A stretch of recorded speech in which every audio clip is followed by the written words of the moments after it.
सरकार को सीधा जवाब क्यों नहीं दे देते कि जी रामचंद्र जांगड़ा जैसे आदमी को या जो भी ये जेजेपी बीजेपी के नेता आते हैं इनको हमारे एरिया में मत भेजो, या तो इनमें तो कोई मर जाएगा, नहीं तो कहीं ना कहीं कोई ना कोई किसान शहीद हो जाएगा।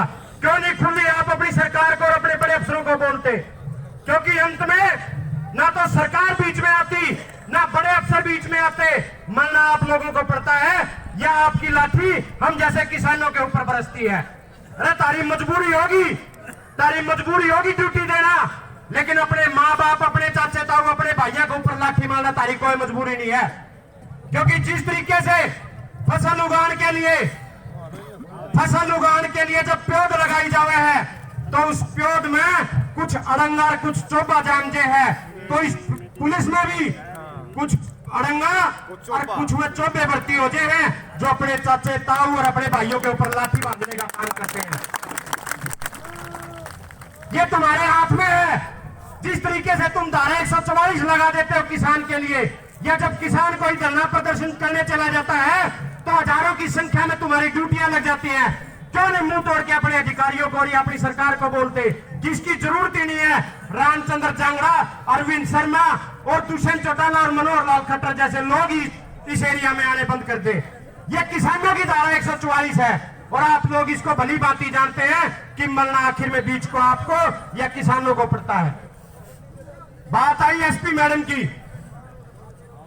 जो हमारा भाई कुलदीप राणा, 11 महीने से हमारा भाई कुलदीप राणा किसान आंदोलन में सक्रिय है। अरे किसान खेत में तो जाडे गर्मी की परवाह करता है नहीं, इस किसान ने जाडे और गर्मी की परवाह इस आंदोलन में भी नहीं करी। तो हमने क्या लगा है, इतनी भयंकर ठंड में, इतनी भयंकर गर्मी में जो नौजवान सड़क पे सो सकता है रात को, उसका मिर्गी का दौरा पड़ जाएगा। मिर्गी का दौरा तो एसपी मैडम का पड़ गया।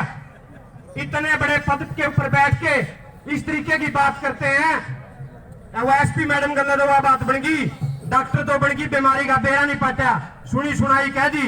वो दो बूढ़े आपस में बतलाने लगे, बिलेरा बालक के करे हैं, बिलेबा बालक तो 4 छोरे हैं, चारों डॉक्टर हैं। बिला बहुत बढ़िया बात, चारों डॉक्टर हैं। बिलेबा क्या क्या के डॉक्टर हैं? बिला न्यू तो बेरा नहीं, क्या क्या के डॉक्टर हैं? तो कुंग से वो नुका दे तेरा बीमारी है ये।